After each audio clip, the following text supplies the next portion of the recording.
it's going down on a winning Wednesday. Well, it's a winning Wednesday for some and not so much for others. You are joining the Force of Friendship on 9:10 a.m. the Superstation on We Got Issues. And when I tell you, there are a lot of issues, and I'm excited to be here. I'm your host, Crisette Ellis from the D, and I am joined today with Sabrina and Gloria, and hopefully Caterina will join us a little bit later. But we're excited to be here with you on this Wednesday. And you know, what are we going to talk about? We're going to talk about what everybody is talking about. It is impossible for you to have turned on any news station today and everybody's talking about the midterm elections. I don't know about you, Sabrina and Gloria.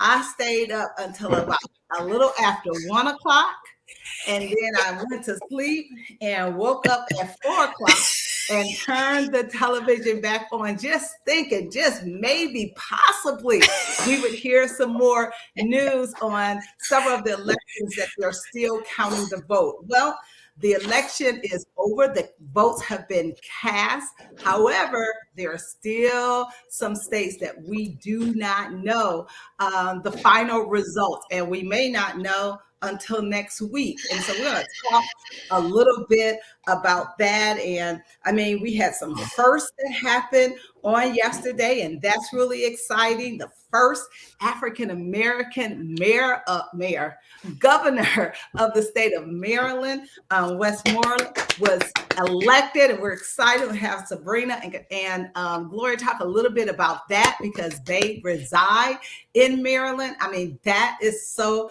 exciting. But before we start talking about elections, and we absolutely want to get your take on it. You know, what was it like when you went to the polls? Did your person win? Did they lose? We want you to give us a call with your questions or your comments at 313-778-7600. We want to hear from you. But before we go into that, you guys, on the other day, I believe it was yesterday, they finally got a winner of the Powerball. OMG. One winner. $2 billion. One winner of that Powerball. $2 million before taxes, $997 million. $997 million. So before we start talking election stuff, I just want to hear from the girlfriends. I don't know if you tossed in a few numbers. You know, when they said the numbers, I said, oh, I was thinking about that number. They said a few, I thought about that number too. But you know what? This is what I know for sure. You got to be in it to win it. So I wasn't in it. So I knew I wasn't going to win it, but it didn't stop a sister from dreaming about, if I won, and that's a show in and of itself, $997 million. I mean, overnight, your life completely changes. And one of the things they were saying was that whoever, and we don't know, it could be one person that played it, but it's a group of people. So I'm sure we'll find that out later on. But they were saying, listen, first of all, take that ticket and put it somewhere secure, because I'm gonna promise you, if you accidentally have it in a jean pocket, a pants pocket, and wash your pants, and you see all of this little paper, I don't know. Could you survive that? I don't even want to imagine that could happen. So put that ticket somewhere safe, and then find a great financial person that can help you, because your life is going to change. You're going to have relatives. If you were a single child all your life and didn't have a whole lot of cousins, aunts, and uncles, they're going to come out the woodwork. So that person or persons, their lives are going to change. So let me just ask the girlfriends and those of you who are watching us live on either the 9:10 a.m. Facebook page or the Force of Friendship Facebook page, let me know. Did you play your numbers? Because a few people won smaller amounts. Did you play? Or if you won that kind of windfall, what would you do? What would you do? So Sabrina, I'm going to go to you first. Talk to us, looking fly in your black hat, girl. Go on, Sabrina. What would you do if you had that kind of windfall? You know, Kenny and I talked about that because I never played, but when those numbers kept climbing, I was like, dear, give me a number. I don't even know how you do it. I don't know what you call it, but go give me one of those numbers, okay? And so we were on the road. We had taken a trip to Pittsburgh over the weekend. And so we stopped at a gas station and he said he was going to get it. I was like, I'm going to go get my own number. I'm going to get my own number. and I asked the lady, I was like, well, she just gave me a number. I was like, well, can I pick my own number? I didn't even know how to do it. But anyway, she explained it all about, I would erase all my social media and disappear. And Kenny said, well, what's the first thing you would do? What would be the first thing you would do? And I had to think about it. And I said, go to my attorney's office. Okay, go to my attorney's office. That's the first thing I would do. And get a prenup? You're going to get you're going to get some kind of afternup? All of that. And so we've been dreaming, and he was telling me what he was going to do with his money if he had that windfall. And so can you imagine? But do you know, I also heard that everybody who takes it in a lump sum, they are broke within 5 years. I've heard that too. How can that be possible? How can you have all that money, but I guess when you've never had it and you have so much of it, you think it's never ending. But to spend $1 billion, how do you spend $1 billion? Well, exactly. I don't know, but you would think all that other money, how would you spend all that in 5 years? So because you become more of what you are. Right. And then you say, would you take it? Would you really take it in one? Kid said, well, why would they take it in one lump sum? I said, because tomorrow ain't promised. Give me all my money. Come on. I'm trying to wait to be paid out. Okay. So I'm really not sure, other than just, I really don't know. I'd have to think about that. Okay. So Sabrina, let me ask you this, because one of the things many people say, the first thing they say, or at the top of their list, oh, I quit my job. Would you continue doing are you that passionate about? And maybe I shouldn't ask you that question. Kenny asked me that too. Kenny asked me that too. And I said, would you quit your job? He's like, I don't know. I said, well, I would still do what I do, just at a different level. Okay. At a different level. And so I love people, but I would do it at a different level. Okay, that's the politically correct answer. Thank you, Sabrina. Right, that's right. That's exactly right. So, Sabrina, before we move, so Gloria, go ahead. Tell us what you would do, and then I want to ask you guys about the excitement of your new governor. What would you do, Gloria? $997 million. $1 million. I like Gloria Lewis's idea. She wrote in the chat. She said, I would erase all my social media and I would totally disappear. That was funny to me. She got the money to disappear. I mean, seriously, with $997, she could learn how to do that thing that they did on Star Trek, where you go like this and you just disappear. I mean, I have no clue what I would do if I got $997 million. I haven't even had the conversation about what I would do. I don't even know. I mean, you definitely would surround yourself with the right kind of money people, but it's hard to find money people who know how to handle that kind of money. I mean, where are you going to find those kind of people that know how to handle?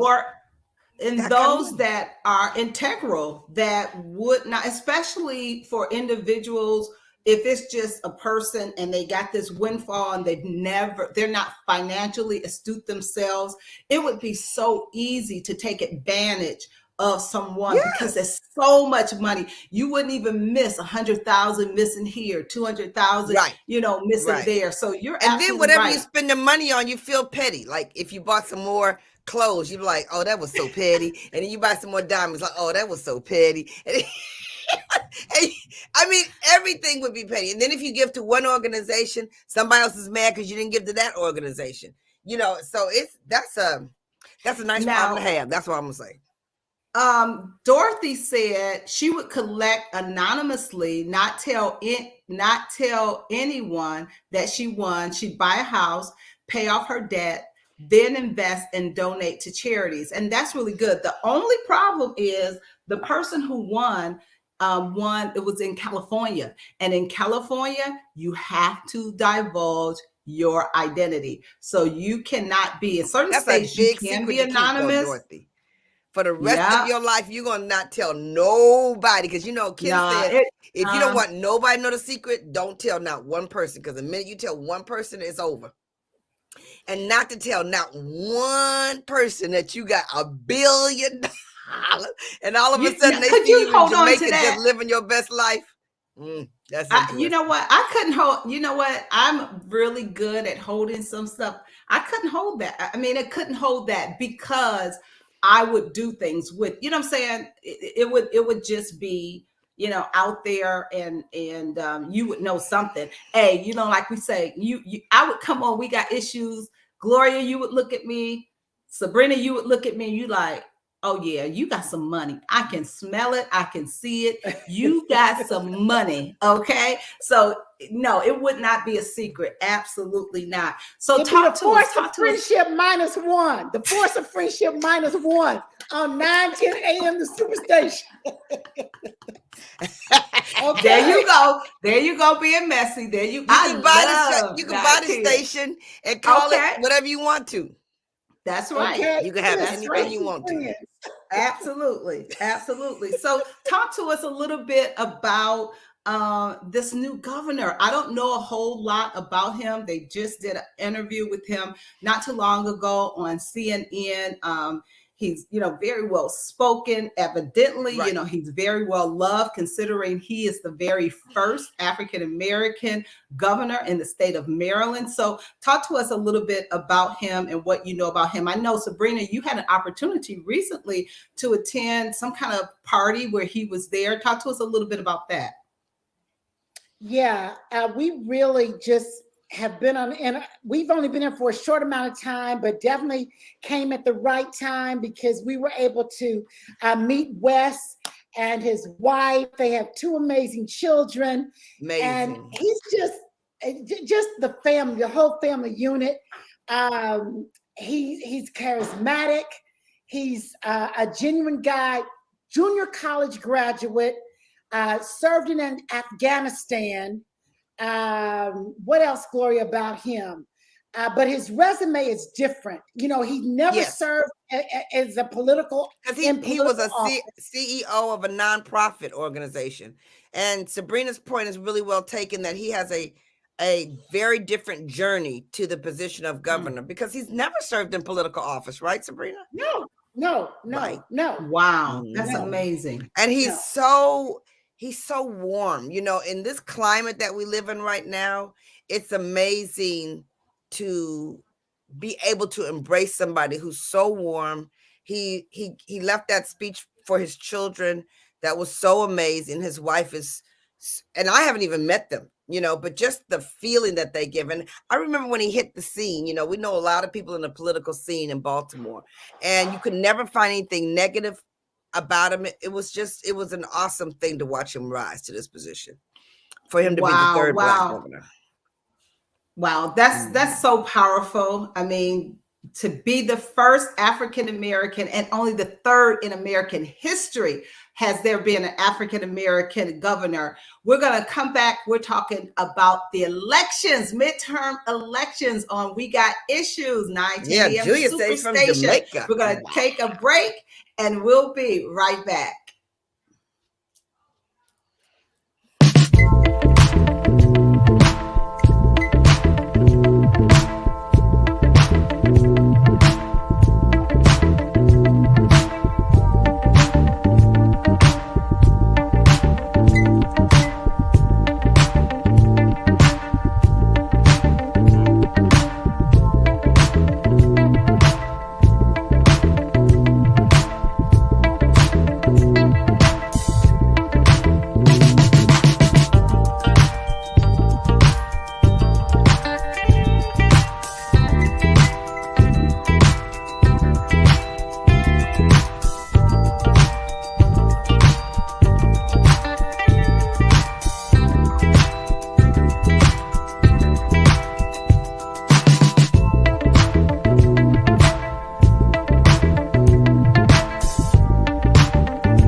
All right, we are back. We are back. You're listening to We Got Issues with the Force of Friendship. And we're talking about the elections. The polls are closed, but what is next? And I'm going to tell you, it was really exciting. And I'm going to be honest, the midterm elections aren't, I can't remember. It's been a long time since I remember the midterm elections being this heated, this exciting, so much going on, so much at stake. You know, I said the other day that my stomach was in knots. I mean, glued to the television as if we were watching a presidential. A lot at stake, of course, control of Congress, the House of Representatives and the Senate. And what's really interesting is, you know, the Republicans thought it was going to be a red wave, a red wave where they were going to take, you know, so many of the seats from the Democrats, and that did not happen. That did not happen. And so on today, of course, is, you know, next day quarterbacking. Everybody's trying to figure out how the pundits had it so wrong. And I don't know, it seems like over the last few elections, they just have not been able to get it right. But I know that President Biden gave a speech today, and while more than likely Nancy Pelosi will no longer be the majority leader, she will be the minority leader. I mean, that's kind of up in the air. You know, he was still, I think, excited that they didn't lose as many seats as they could. Now, I want you guys to talk a little bit about what you saw in your state, but one of the things I think people discounted, which was really interesting to me, at the University of Michigan and Michigan State, late in the evening, there were hundreds, 500-600 college students all in line to register. Not that they were in line to vote, they were in line to register and then to vote. And I thought that was so interesting that they would wait until the very last day to get registered and to vote. And because it was at both of the state universities, the University of Michigan in Ann Arbor and Michigan State University in Lansing, I wonder if that was by design, because I just can't imagine that many young people would Chris, wait. did they know whether they were Democratic or Republican? They don't know, but what they did say is that they thought the reason why they came out to vote was because of the abortion issue. And in Michigan, we had a proposal for Proposal 3, and that would allow a woman to, you know, decide, you know, if she wanted to have an abortion or not. So they thought that generated a lot of young people coming out for that. And then even gun control, they thought that was an issue as well. So I just thought that was so interesting that they came out the last day to get registered. And I was like, you know, maybe 50 or 100, but they were there to the wee hours of the morning, because in Michigan, as long as you're in line to register, they had to let all of those young people in to get registered, and they voted. And so that was really interesting in Michigan. How about where you guys are? I didn't hear about that. I didn't hear about that at all, but I just can't believe that was not intentional in some way, form, or fashion. They had to pull those kids together, and they had to be intentional about when they came and the last minute information. I just find so interesting, like you said, that the pundits got so many things wrong, because there was some stuff going on intentionally and strategically to make it look like it is. I think there's a lot of strategic moves going on down there, so that either to prevent or protect or to cause some things to go in the wrong direction. I mean, that's why in this day and age, you just got to go vote. You got to go vote. You got to tell people to keep voting. You can't listen, because honestly, it's tough to trust the process. It's tough to trust the media. We don't know who's paying who owns who. Right. And it's gone are the days when the media was fair, neutral, reporting of the news. It's very slanted now. It's very biased. And so it's always a spin. And so talking about punting it wrong, that's by design. They want to tell the story that they want to tell. And that's why it's so important, you guys, that we continue to get the vote out, tell people to go vote no matter what it looks like. I mean, I feel for Stacey Abrams because she's done so much great work. Right. And we are a different democracy because of the work that she's done. She didn't get the victory, but we've won in many ways because of the groundwork that she's laid. I wonder what will happen to Stacey. Where will she go? What will she do? Because she is really valuable to the democratic process.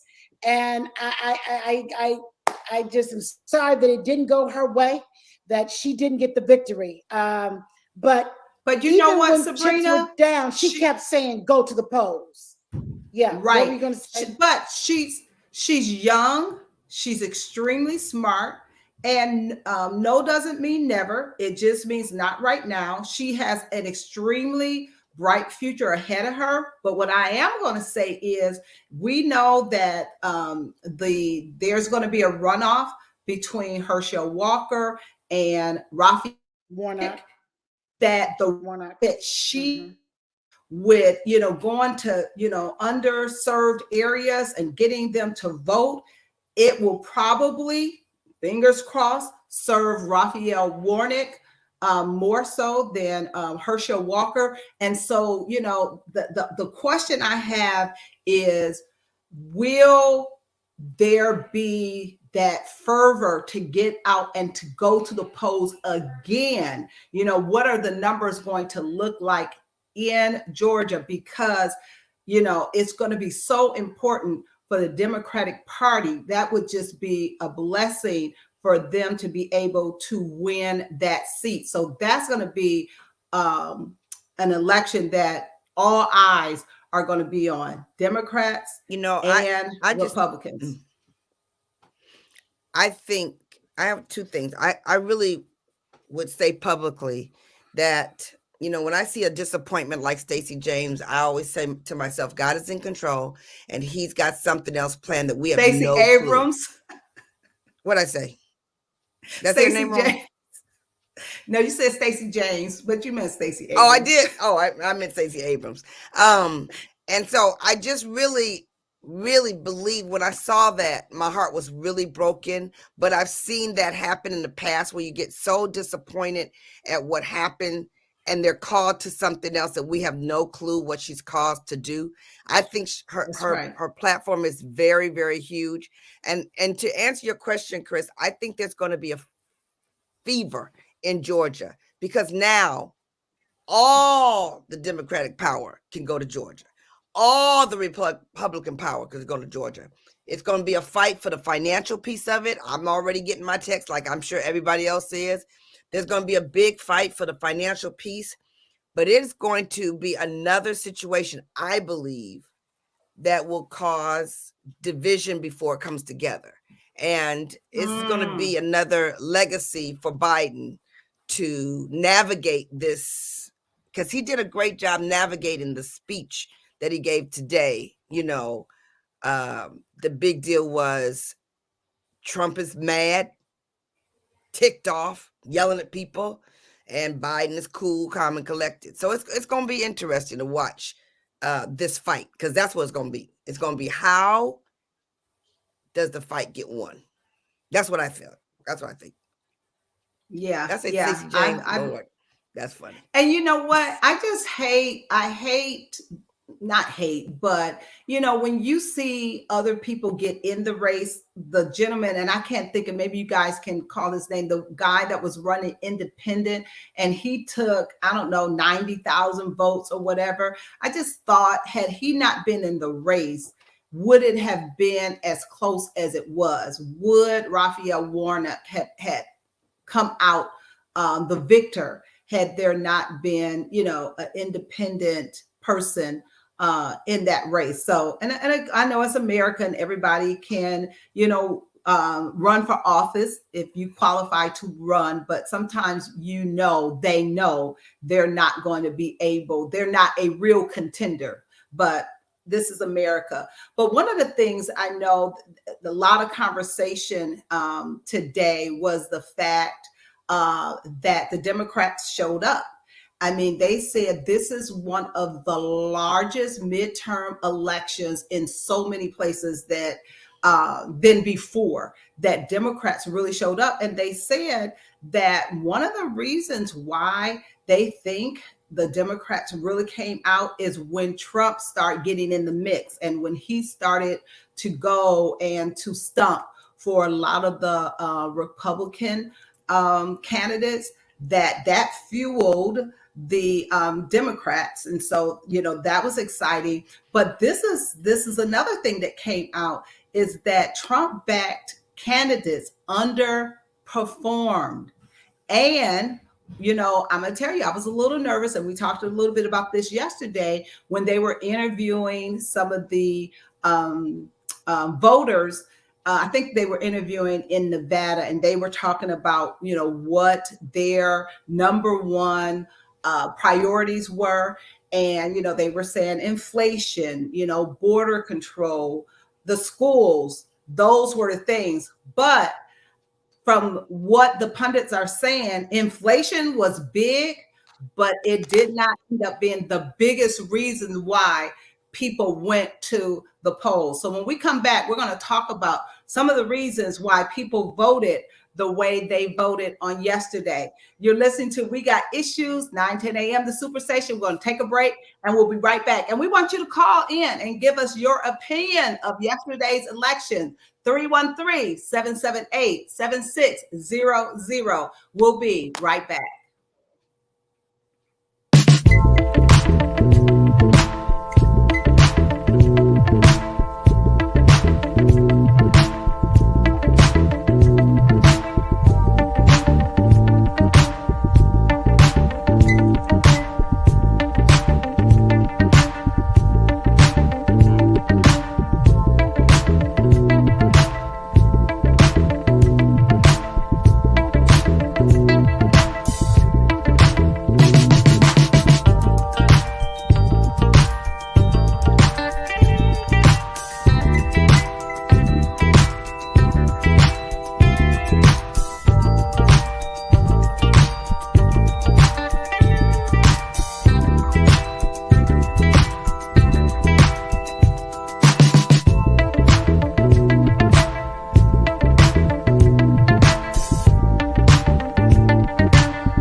we are back. We are back.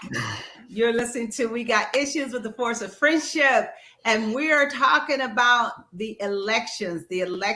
Everybody, I shouldn't say everybody, most people were glued to their televisions on yesterday, just watching to see if their candidate was going to win. And I have to say, in Michigan was blue, baby. It was all blue.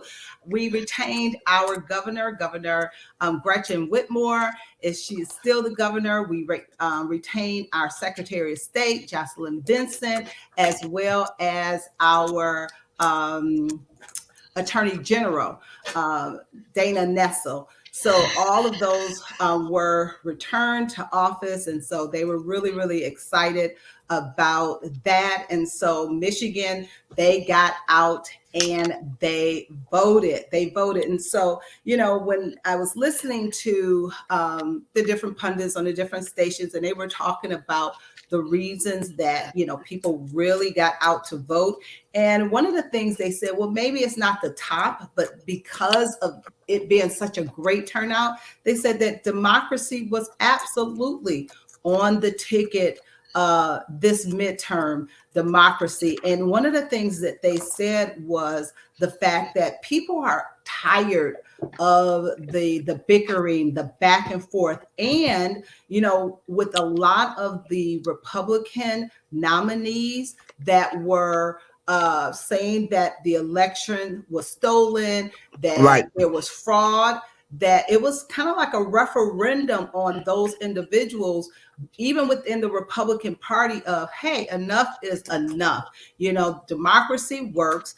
And I have to say, for the presidential election, I mean, the news was coming on and there were people, you know, at the polling places. It was a lot of commotion going on. And, you know, the Republicans and Democrats, they were just against each other at the polling places. But this election, it was really kind of smooth sailing. You didn't really hear a whole lot. It was onesie twosies, but nothing like it was around the country during the presidential election. So, you know, people are kind of fed up and tired. Like, that's old news. Where, you know, Joe Biden is the president. So get over it. He is the president. Okay, so democracy was on the ballot. And I know in Michigan and in a lot of other states, abortion was on the ballots. Did you all have any proposals about abortion in Maryland? No, we didn't. No? Not in our county. We didn't. No. Nope, there was nothing about abortion. All right. Well, we did. You know, and I saw your governor, and she said abortion is legal, has been illegal, and will forever. And was illegal and still is illegal in the state of Michigan. The people have spoken. And I said, you know, that is really something, because it's one of the few states where abortion is legal, you know, one of the few states. And I think that she said legal or illegal, Sabrina? Legal okay. In Michigan, legal in Michigan. Yes. And she was very vocal about it. And I thought this election brought people out of the woodwork because they're just tired of it. They're tired of it. But listen to all these firsts, you guys. First elected, there were a lot of firsts. Right here in Maryland, Aruna Miller, the first immigrant and first woman of color to serve as lieutenant governor. Brooke Learman, our first female comptroller. Anthony Brown, our first Black attorney general in the state of Maryland. So lots of firsts, and that's refreshing. It really is refreshing. Just when chips are down, you're a bit tired of the political system. It's really nice to see first. And then in California, we had California's Robert Garcia, who is gay and immigrated to the U.S. from Peru at age 5, is the first LGBTQ immigrant elected to Congress.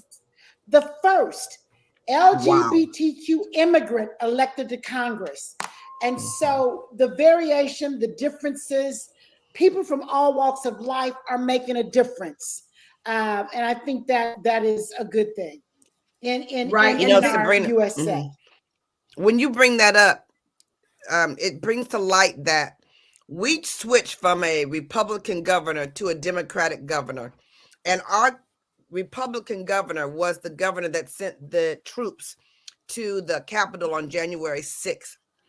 I bring that up to say that we had such a smooth transition of power, but it doesn't make the news. There's things that are going on out here that are good that are not making the news. And so as we see so much hard stuff and so much challenging stuff, there are so many good things that are going on. And there's a lot more first that are out there, but they're getting covered up with all this bad news and all this waiting. So we have a lot of reasons to shout about a lot of things. We do. We Absolutely. Really do. And, to add to that, there was a young man, Maxwell Frost, 25 years old. He's the youngest Gen Z that won a House seat out of Florida, the 10th Congressional District in Florida. So that was really exciting. Born in 1996. That? No. Wow. No.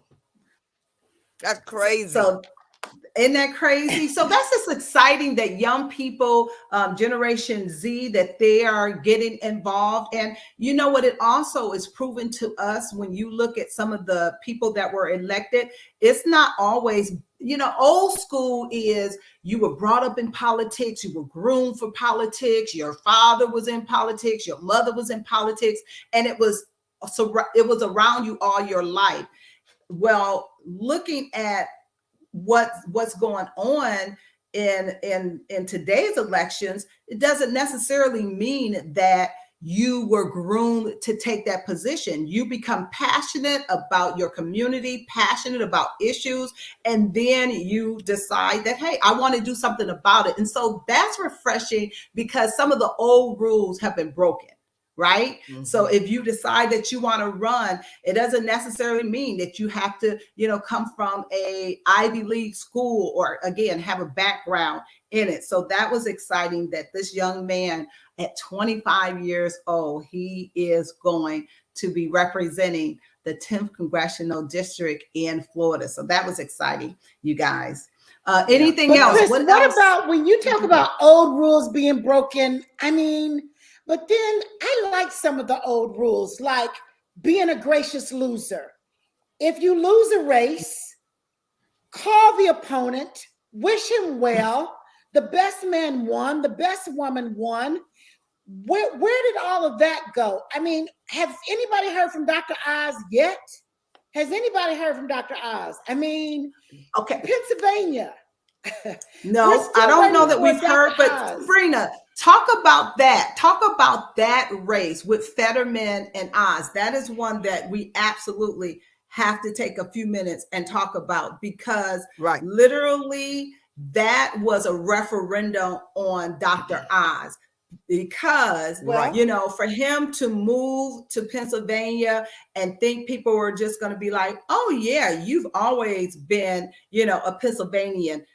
Yeah, they didn't fall for the okie doke. But the fact that Fetterman had that stroke, and I know I saw a few of his interviews, and, he was kind of struggling to put his words together. And I just sat there and thought, is this going to work against him? And it didn't. So talk a little bit about what you guys thought about that race. Well, one of the things that you guys were talking about was someone that's coming out of the norm, because he walked around, he didn't have a suit on. There couldn't be any further from the truth. Dr. Oz with a suit, TV power personified after him, put out there by Oprah, but Oprah came back and said Fetterman was the one. He's walking around in sweatsuits. He's got tattoos up this side and up that side. He's talking for the people. It was an amazing difference to watch. And then to watch the state put their arms around Fetterman, and he stood next to Biden. He brought Biden in. He was one of the very few politicians that brought Biden in, that raised Biden up. So it was a very interesting race. But when Oprah came out for Fetterman, you know, my respect for her went way up again because she went for the issues. She didn't go for the famous. She didn't go for her friend. I don't even know if they're friends anymore, but they may not be friends forever. Well, you know, Oprah. Hey, talk about it. Oprah was the one that got him on the air. Oh, yeah, Oprah she made him famous for real. Absolutely. Like for real. But I heard somebody on the news today, Sabrina, to your point about the transition and coming out and saying, right. She said, it's not, she said, this is new.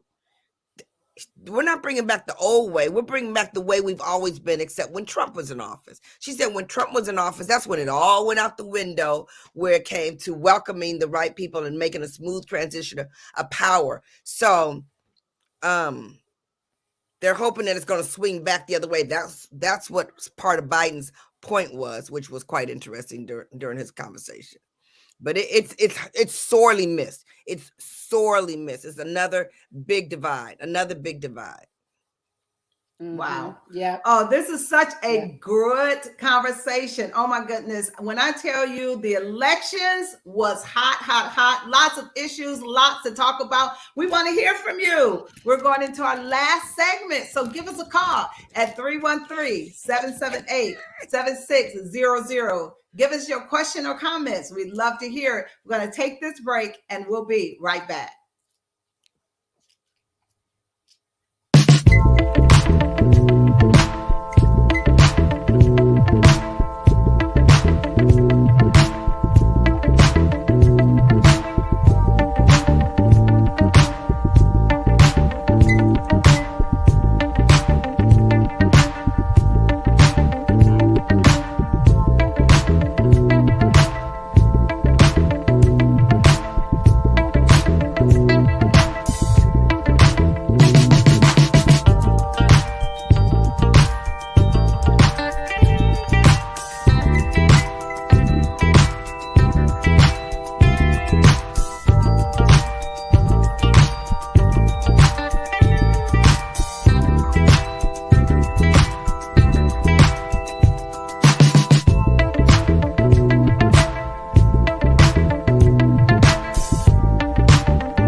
All right, we are back. We're back.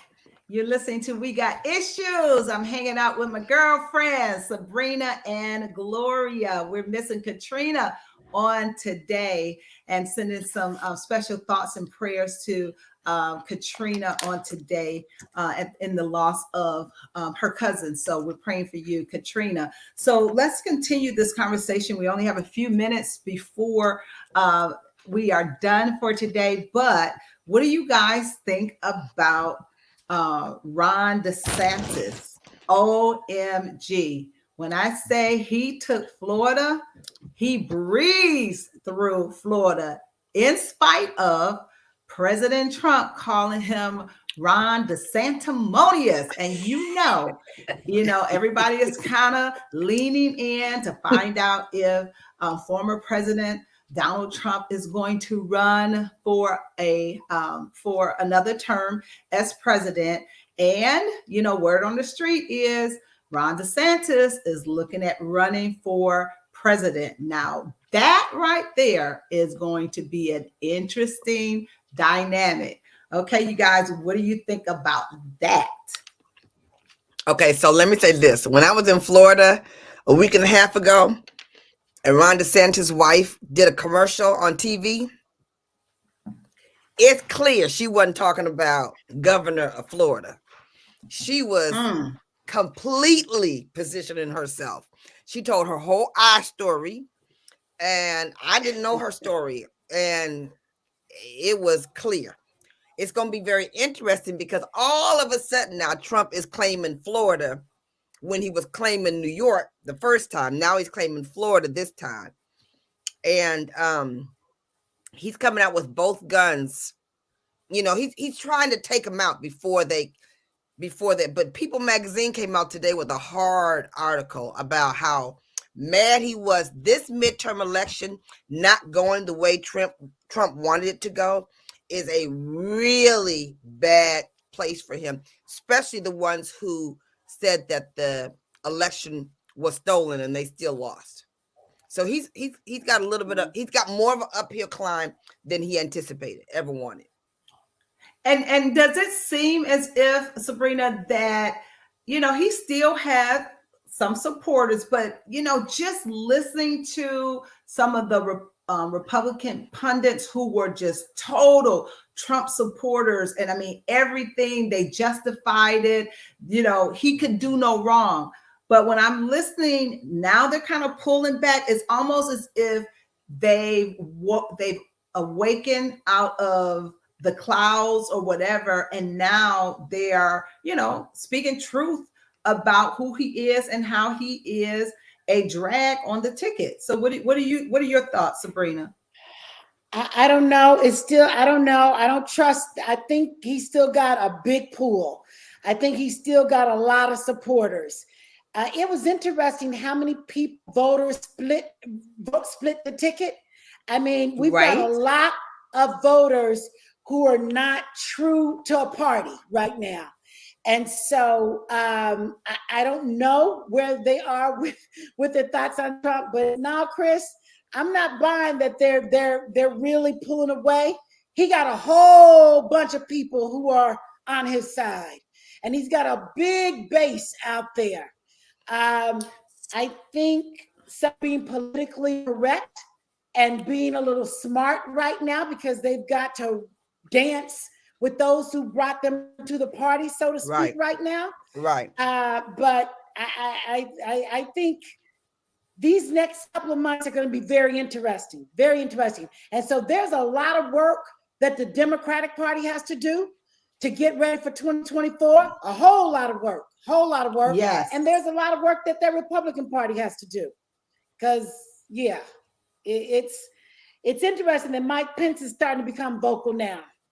So it's very, he's been very silent. Now he's starting to talk after the midterms. So I will see. And he started talking about how good of a job Trump did. Did you hear that? He's singing Trump praises.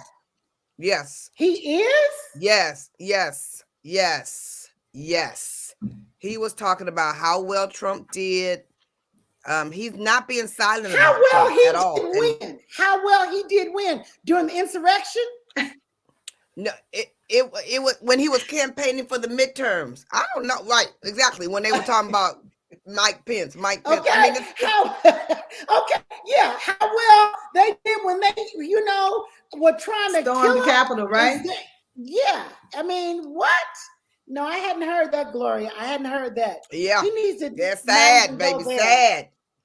Sad. And I think they're Sad, getting but ready true. to do a big interview with him. I don't know if it's tonight, but I know on CNN they are going to do a serious interview with Mike Pence. So it's going to be interesting to hear what he says. And, just listening to him after, the insurrection, January 6th, and that ordeal, he was still trying to, and see, that's the interesting, they have to dance a fine dance between what their mind is telling them that's right, and then there's the Trump. That's right. Right? So That's it's right. almost That's like right. the angel on this shoulder and the little devil on Yeah. that shoulder. And the angel is saying, you're a person of integrity. Tell the truth. And the devil's saying, if you tell the truth, you may not Control get and power. reelected. You're going to mess up yourself. Exactly. Yeah. Exactly. So that's going to be an interesting interview to see what he has to say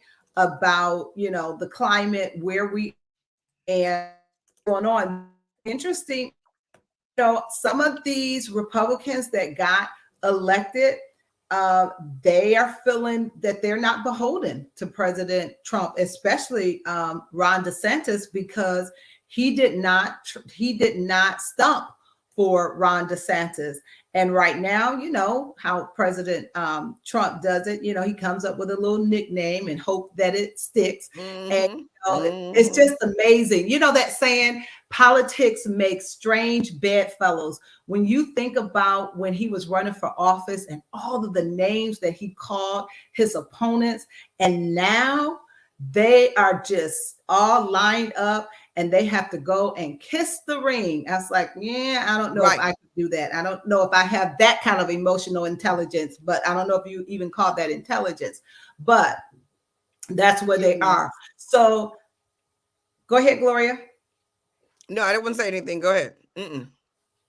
Yeah. So, and then, one of the other things that came up, that's a big talking point that people are talking about, should President Biden run again for another term, because he would be one of the oldest presidents. He would be 82 years old. 82 years old. So that's going to be really, really interesting to see, what happens with that. It's just so much that's going on. So much is still at stake. I mean, they haven't called Nevada.